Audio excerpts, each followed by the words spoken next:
તો કેમ છો વિદ્યાર્થી મિત્રો, હું છું તમારો મિત્ર આકાશ રાવલ. મારી એજ્યુસ્ટાય એકેડમીમાં હું તમારું સ્વાગત કરું છું. આજે આપણે ધોરણ 10 ની અંદર ચેપ્ટર નંબર 8 એની અંદર સ્વાધ્યાય 8.1 ની અંદર પહેલો, બીજો અને ત્રીજો દાખલો ભણવાનો છે. પરંતુ દાખલા કરતા પહેલા તમને સૂત્રો આવડવા જરૂરી છે અને સૂત્રો તમને ફટાફટ આવડી જાય એટલા માટે અને ટ્રિક્સ સાથે એ સૂત્રો મેં મારા આજ ત્રિકોણમિતિના લેક્ચર 1 માં મૂકેલા છે. એટલે તમે એજ્યુસ્ટાય એકેડમીમાં લેક્ચર નંબર 1 ત્રિકોણમિતિ ખાસ જોજો. તેના પરથી તમને સૂત્રોની અને આખા ચેપ્ટરની સમજણ પડી જશે અને એ આવડી જશે તો આ દાખલા તમે ઈઝીલી ગણી શકશો. તો ચલો આપણે ગણવાનું શરૂ કરીએ. તો એ લખેલું ત્રિકોણ ABC માં B કાટખૂણો છે. તો સૌથી પહેલા મેં એક કાટકોણ ત્રિકોણ દોરી દીધો. B શું છે મિત્રો? કાટખૂણો છે.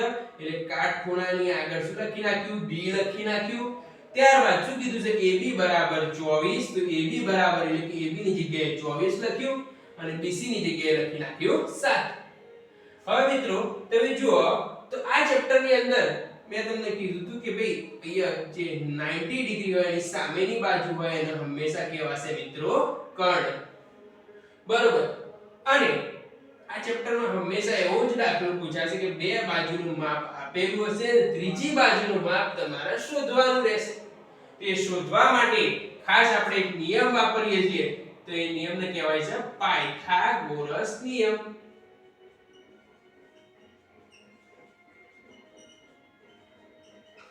તો એ પાયથાગોરસનો નિયમ શું હતો મિત્રો? મેં તમને વિડિયોમાં જણાવ્યું હતું પહેલા લેક્ચરમાં કે કર્ણનો વર્ગ, કર્ણ એટલે કોણ છે? કે સાહેબ કર્ણ એટલે AC બરાબર બીજો વર્ગ કે બીજી બાજુનો વર્ગ, કર્ણનો વર્ગ વત્તા એક બાજુનો વર્ગ વત્તા બીજી બાજુનો વર્ગ. તો જો એ કર્ણનો વર્ગ એટલે AC સ્ક્વેર, એક બાજુ એટલે લખી નાખું છું AB સ્ક્વેર વત્તા બીજી બાજુ લખી નાખું છું BC સ્ક્વેર.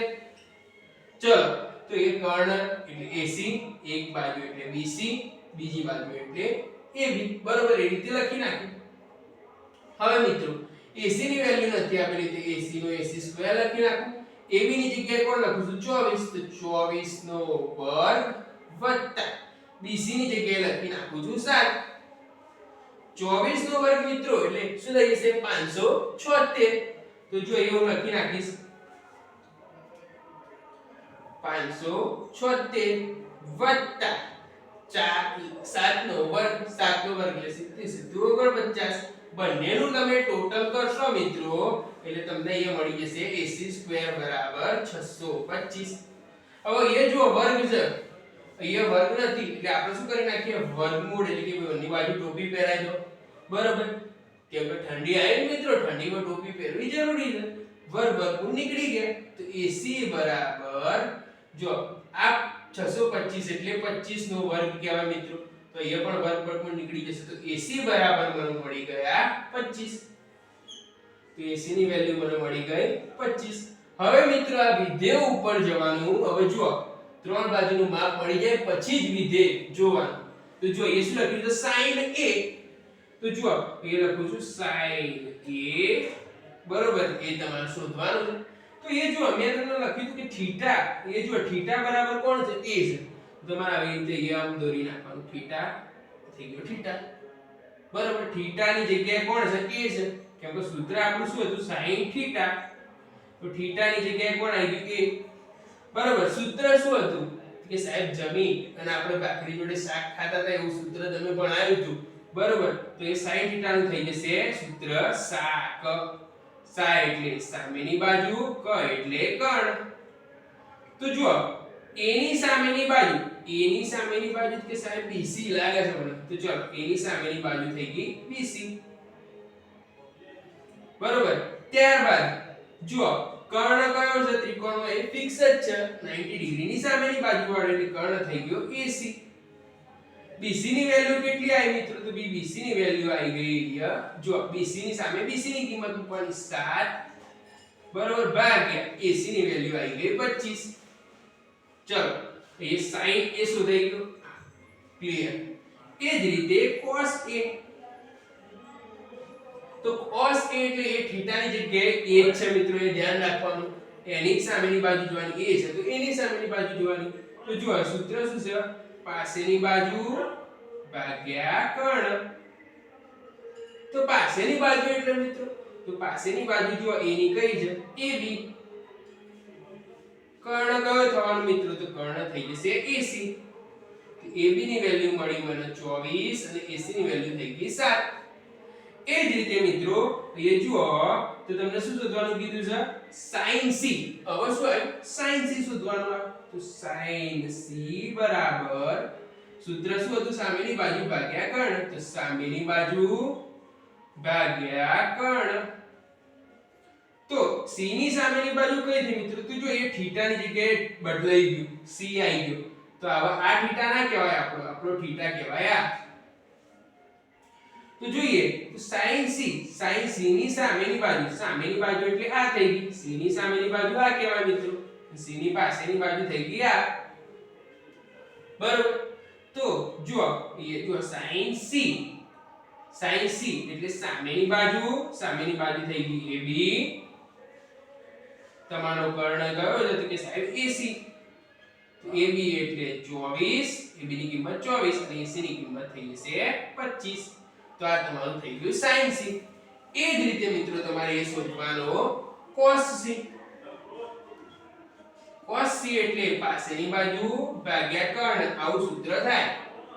તો c ની પાસેની બાજુ કઈ થવાની છે કે સાહેબ ac ના થાય. તો ના મિત્રો કર્ણ કોઈ દિવસ સામેની બાજુ અથવા પાસેની બાજુ બનતો જ નથી. તો c ની પાસેની બાજુ જોવા જાવ તો જુઓ કઈ થાય છે bc. કર્ણ સાહેબ AC.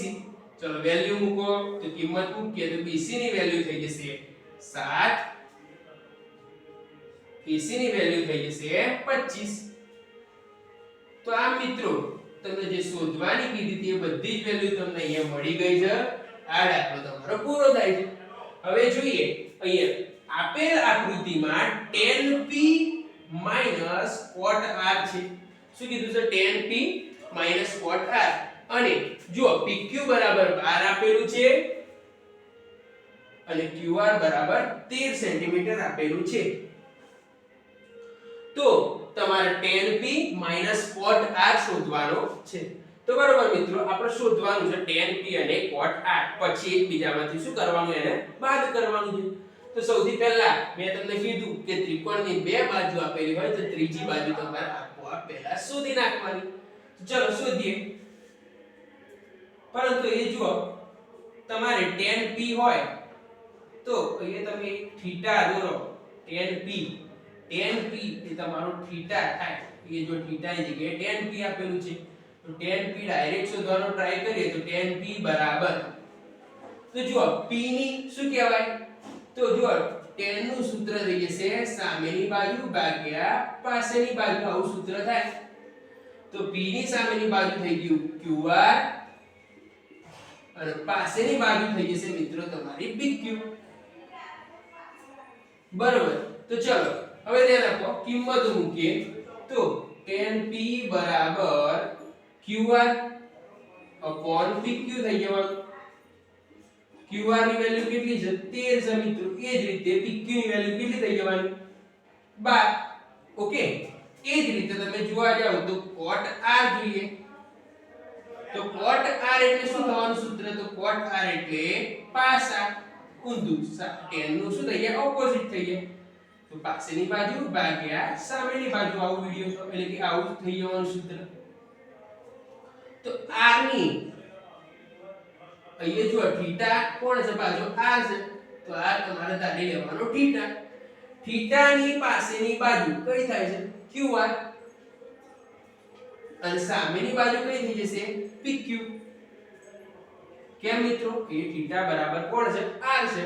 તો r ની સામેની બાજુ જોવાની r ની પાસેની બાજુ જોવાની.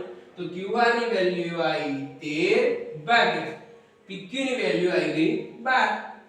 આ રીતે જુઓ વેલ્યુ આવી ગઈ. તો હવે વેલ્યુ મળી ગઈ તો તમારે આવું શોધવાનું tan p cot r. તો એ લખવાનું કે tan p cot r બરાબર tan p ની વેલ્યુ મળી ગઈ 13 ભાગ્યા 12 અને માઈનસ cot r ની વેલ્યુ કેટલી છે cot r ની વેલ્યુ 13 ભાગ્યા 12. તો એ જો સેમ એકબીજાનામાંથી બાદ થઈ જાય એટલે તમારો tan p cot r મળી ગયો 0. બરોબર. આમ તમારો આ જે દાખલો છે એ પૂરો થાય છે. તો જો તમે અત્યાર સુધી જોયું કે આ ચેપ્ટર ની અંદર આ જે સૂત્રો છે એ ખૂબ જ મહત્વના છે. તો તે સૂત્રો તમારે તૈયાર કરવા જરૂરી છે. ત્યારબાદ આ દાખલાની અંદર જોઈએ તો જો એ લખેલું છે sin a બરાબર 3/4. એટલે કે સાહેબ sin a, તો sin નું સૂત્ર તમને યાદ હોવું જરૂરી છે. sin એટલે સામેની બાજુ ભાગ્યા કર્ણ. તો જુઓ અહીંયા તમે ત્રિકોણ એક દોરો, એની અંદર તમારે જુઓ આ તમારી ABC હોય એની અંદર આ a થીટા, મેં તમને કીધું જે 90 ડિગ્રી હોય કોઈ થીટા બનતો નથી. તો તમારો થીટા કાં તો અહીંયા a રાખવાનો અથવા અહીંયા a રાખવાનો. બરોબર. અહીંયા અથવા અહીંયા બે જગ્યામાંથી એક જગ્યાએ a લખવો પડે. આ તમારો થઈ ગયો p અને આ થઈ ગયો c. તો એ તમે જોશો તો તમારો થીટા a આપેલો છે. તો sin થીટા તો a છે, એની સામેની બાજુ તમારે જોવાની, એની સામેની બાજુ, એની સામેની બાજુ થઈ ગઈ BC. બરોબર. તો એ જો લખી નાખું છું, આ તમારી સામેની બાજુ થઈ ગઈ એની. તો એ જો સામેની બાજુ કઈ છે કે સાહેબ BC છે ભાગ્યા એ શું લખ્યું છે કર્ણ. તો કર્ણ હંમેશા 90 ડિગ્રીની સામેની બાજુ હોય. તો એ કર્ણ તરીકે તમને આપેલું છે AC. તો જુઓ BC બરાબર કેટલા આયા? તો 3. BC બરાબર 3 આવી ગયા. તો BC બરાબર એ જો BC ની વેલ્યુ લખી નાખી મેં 3. એ જ રીતે AC ની વેલ્યુ કેટલી આવી? કે સાહેબ AC ની વેલ્યુ આવી ગઈ 4. બરાબર. તો મેં તમને અગાઉ પણ કીધેલું બે રકમો આપેલી હોય અથવા બે તમને કિંમતો આપેલી હોય, ત્રીજી કિંમત તમારે શોધવાની, એ પણ પાયથાગોરસના નિયમ પ્રમાણે. તો જો એ લખું છું પાયથાગોરસ મુજબ. તો પાયથાગોરસ મુજબ જોઈએ તો કે પાયથાગોરસનું સૂત્ર હતું AC² એટલે કે ભઈ કર્ણનો વર્ગ બરાબર એક બાજુ એટલે AB² વત્તા બીજી બાજુ એટલે BC². ચલો તો હવે મિત્રો આપણે પાયથાગોરસ મુજબ કિંમત મૂકીએ તો AC એટલે આપણો થઈ જશે 4 અને એનો શું કરી નાખીએ વર્ગ. AB એટલે આપણું કે સાહેબ શોધવાનું છે, AB ની કિંમત આપેલી નથી એટલે AB² નું એમ વત્તા BC², BC એટલે 3 નો વર્ગ. તો ચલો 4 નો વર્ગ એટલે થઈ જશે 16 બરાબર AB² વત્તા BC² એટલે 3 નો વર્ગ 9. તો જુઓ મિત્રો આ 9 છે આ બાજુ આવતા રહેશે તો 16 - 9 બરાબર AB². તો બાદબાકી કરીએ તો એ થઈ જશે AB² બરાબર 7. તો બંને બાજુ વર્ગમૂળ કરતા વર્ગમૂળ કરીએ તો એ જો વર્ગ વર્ગમૂળી જાય એ વર્ગ થશે નહીં એટલે AB બરાબર વર્ગમૂળમાં 7 મળશે મિત્રો. તો AB ની વેલ્યુ મળી વર્ગમૂળમાં 7. તો આપણે શોધવાનું શું છે? તો cos A, તો એ લખી નાખીએ cos A.